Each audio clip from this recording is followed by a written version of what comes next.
Bonjour tout le monde, bienvenue à Parole de vie. La semaine dernière, on a commencé, si on peut dire, une petite étude sur la création. Comment Jésus était présent à la création, hein, c'était lui qui était la parole. Et puis, quand la terre soit, que la terre était, c'est Jésus lui-même qui était créateur, le Père, le Fils et le Saint-Esprit. Et on a vu que dans Jean, chapitre 1, verset 14, que la parole a été faite chair. Donc, Jésus s'est fait être humain. On a dit qu'on a vu la gloire du Fils de Dieu venant du Père pendant qu'il est venu sur cette terre. Donc, il y a eu un temps où ce que Dieu habitait sur terre en personne, si on peut dire. Il a toujours été là, en personne, par Jésus-Christ. Donc, il marchait avec les gens, il faisait des miracles, il faisait des choses incroyables. Il guérissait les malades, on vient de le dire, mais il faisait aussi multiplier les pains, la nourriture, ressusciter des morts. Donc, il manifestait la gloire de son Père pendant qu'il était sur cette terre. Et il faisait surtout un appel à venir à lui pour le salut. Et avant d'en arriver à ce que Jésus faisait l'appel de venir à lui, on a vu qu'il y avait des témoins.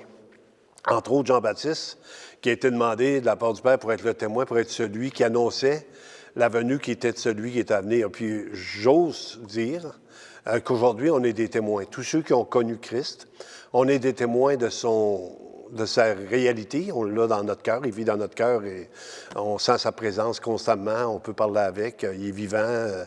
La Bible nous dit que présentement, il intercède pour nous, donc pendant qu'on fait l'émission, Dieu est en train de prier. Il prie pour vous, que vous puissiez ouvrir votre cœur. Et si vous le faites, c'est pour votre bénédiction à vous. Le Seigneur n'a pas besoin qu'on se tourne vers lui. Lui, là, il nous donne son amour, mais ça fait juste nous montrer notre état d'ombre. Il y a des gens qui ne viendront jamais à l'Évangile, par orgueil. Hein? J'ai pas besoin de ça. Moi, j'ai pas besoin de ça, les bondieuseries. Je ne sais pas si vous avez déjà entendu ça. Moi, je suis capable par moi-même. C'est ceux qui ont besoin de béquilles. L'orgueil de l'être humain se manifeste et l'empêche de venir à Jésus, si on peut dire. Puis la Bible nous dit que Dieu résiste aux orgueilleux. Donc, tant et aussi longtemps que tu te penses capable, tu te penses fort, tu te penses imbattable, que tu te penses que toi, tu as toute la solution, que tu as toute la vérité, tant et aussi longtemps que tu es dans cet orgueil-là, il n'y a pas d'accès auprès de Dieu. La journée que tu t'humilies, que tu reconnais tes faiblesses, tes manquements, et tu reconnais peut-être même ton péché, qui est le premier péché qu'on peut voir dans les Écritures, tu aimeras le Seigneur ton Dieu de tout ton cœur, toute ton âme, toute ta force, toute ta volonté. Et là, on vient de manquer au premier commandement, donc c'est la chose par excellence pour venir à lui. Mais les gens aujourd'hui, encore une fois, la majorité dans notre... on voit quand même un genre de réveil présentement dans notre région, mais la majorité des gens vont dire « Je ne veux pas venir à lui pour avoir la vie ». Ça, on appelle ça les paroles les plus tristes du monde. Je ne veux pas venir à lui pour avoir la vie. Pourtant, tu n'as rien à perdre. À chaque fois qu'on fait l'émission, je me dis, les gens, je ne comprends pas. Souvent, mais j'étais comme vous, fait que je comprends un peu que j'étais hésitant à venir au Seigneur parce que j'avais peur aussi de ce que les autres pensaient. J'étais hésitant parce que je me disais, je veux garder ma vie, je veux faire ce que je veux m'amuser, je veux foirer, je veux faire... J'avais une vie quand même excentrique assez dans le temps. Et jusqu'à temps que je réalise que la vraie vie est en lui et que lui, il m'appelait. Donc, c'est comme un appel. Fait qu'à chaque fois qu'on fait l'émission, c'est comme un appel. On vous appelle à venir à lui.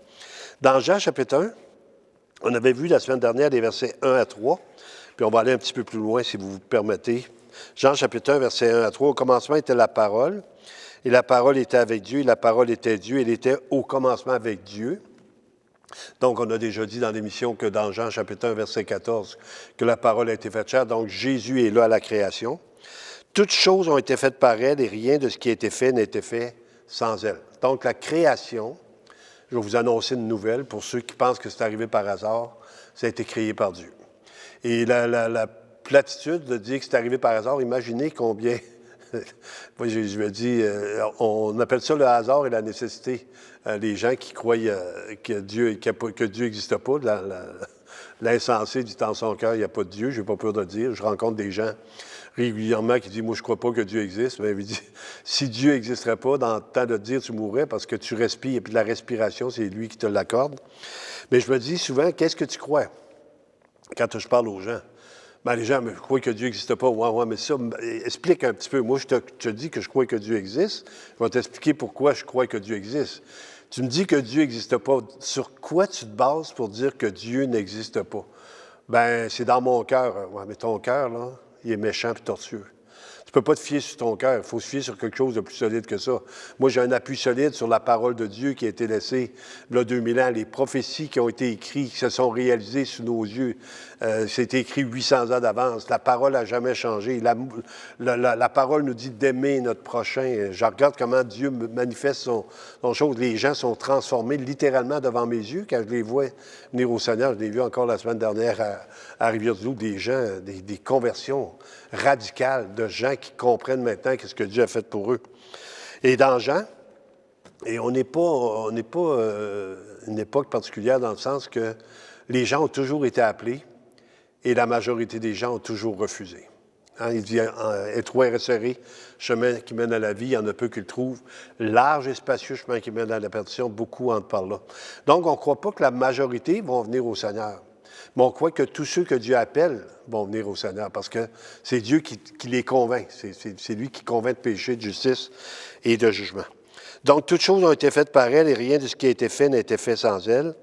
En elle était la vie et la vie était la lumière des hommes.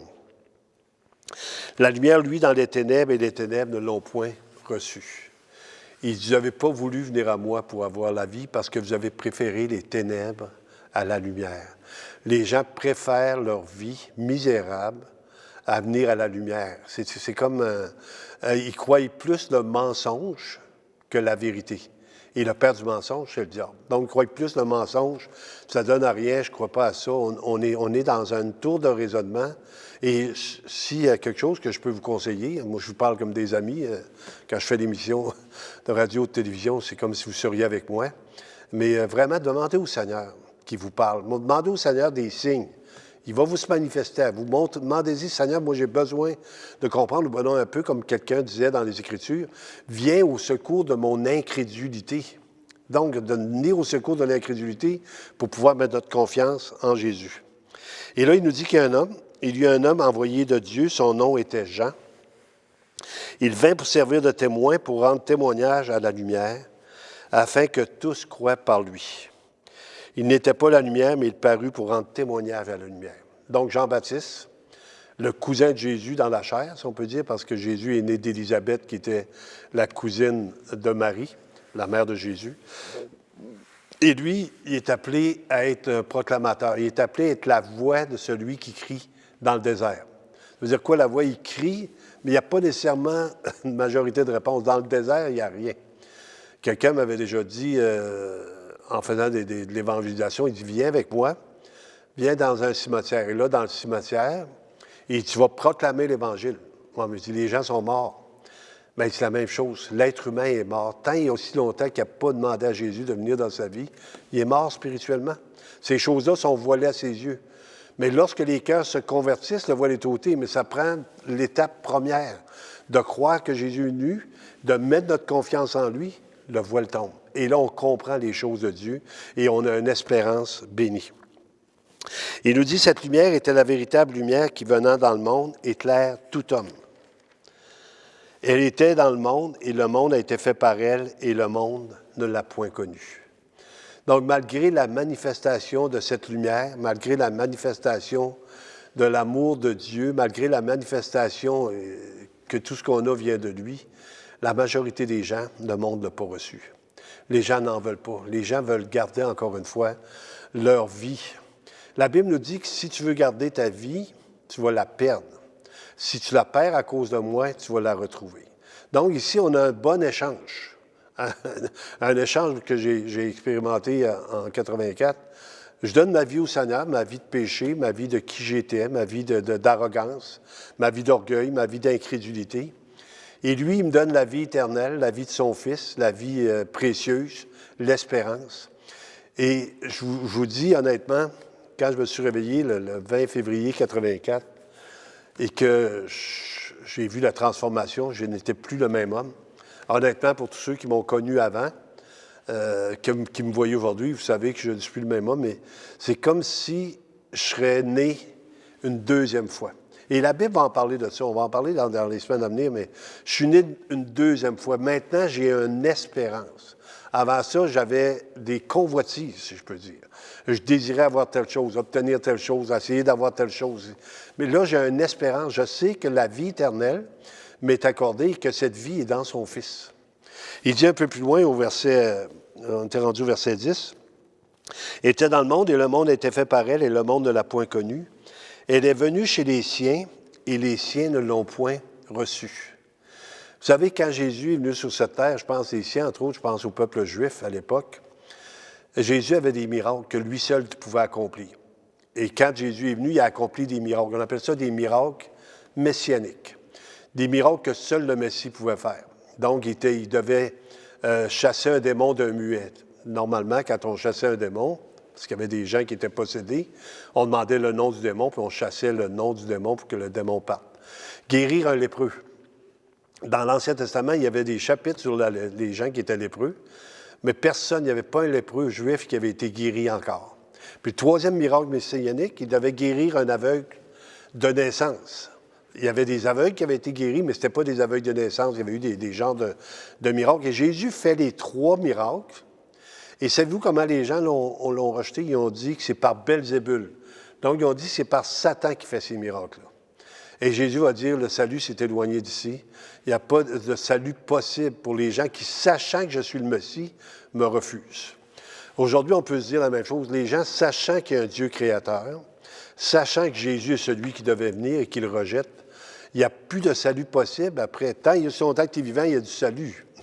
Mais la journée que tu es mort, si tu n'as pas mis ta confiance en lui, tu n'y appartiens pas. Il termine en disant, « Mais à tous ceux qui l'ont reçu, à ceux qui croient en son nom, donc on avait vu la foi la semaine passée, à ceux qui mettent la confiance en son nom, elle a donné le pouvoir de devenir enfants de Dieu. » Donc, on n'est pas des enfants de Dieu tant il y a aussi longtemps qu'on n'a pas mis notre confiance en lui. Vous êtes des créatures de Dieu, créées à son image. C'est pour ça que l'être humain fait du bien. Hein, souvent, on va voir des aides humanitaires, on va en Haïti, on va partout. Il y a des gens qui font du bien, qui aident partout. Ils n'ont pas besoin d'être croyants, mais ils sont créés à l'image de Dieu. Il dit de devenir enfants de Dieu, lesquels sont nés non du sang, ni de la volonté de la chair, ni de la volonté de l'homme, mais de Dieu. Et c'est le miracle qu'on souhaite à chacun. On va faire une courte prière et puis on va vous faire une invitation. Seigneur éternel, merci encore pour chaque personne qui a écouté. Seigneur, merci pour ta parole qui est tellement lucide, tellement claire, tellement limpide quand on croit, mais tellement difficile, Seigneur, à absorber quand on est fermé. Seigneur, c'est toi qui ouvres les cœurs, c'est toi qui appelles. Donc, on prie, Seigneur, pour ces gens qui ont entendu cette émission-là, que tu puisses les appeler à toi afin qu'ils puissent être à leur tour des enfants de Dieu. Je te remercie, Père, dans le nom de Jésus. Amen. Je vous invite, Église chrétienne, la Bible parle, 39 Beaupré à Montjoly. Numéro de téléphone 418-775-9022. Vous l'avez à l'émission, mais vous pouvez m'appeler n'importe quel temps. Vous avez des requêtes de prière. Ça va nous faire plaisir de répondre à vos besoins. Merci beaucoup et à la semaine prochaine.